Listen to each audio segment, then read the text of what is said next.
Таңертең тұрып, осылай кашамды пісіріп, 3 адамға арналған овсяный каша. Одан кейін таңертең осылай пешті жағып қойдым. Ағашын салып қойдым, одан кейін көмір саламын. Ұлымды оятып, чайын кашасын беріп жібердім.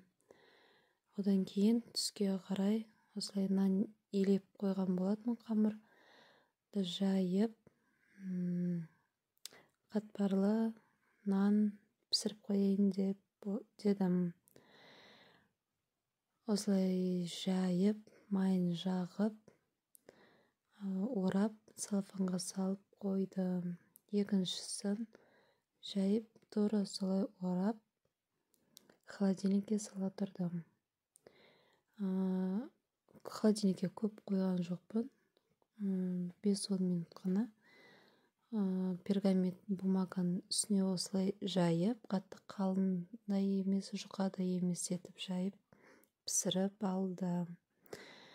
Осындай әдемі болып шықты. Біреу жұқалау болып қапты, жұқа болса да көтерілмей қатты болып қалады екен. Обедімізді ішіп алдық. Одан кейін кешкі тамаққа кірістім. Осылай бала-шаға жағаласып жүреді, бірдеңке істеп атқанда. Осылай заттарын барлығын тазалап, ашып, турап алдым. Одан кейін етімді турап, барлығын дайындап, қуырып, барлығын салып қойдым қазанға. Арасында ұлымды да ертерек күреске, мектепке жіберу керек.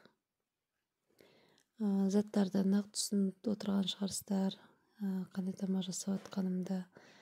Ұлымды жіберетін уақыт болды, ертерек жібере бердім. Сөйтіп жүргенде қызым деген мініп алып, тамағынды өзім бітіре салайын деп кірісі кетіпті.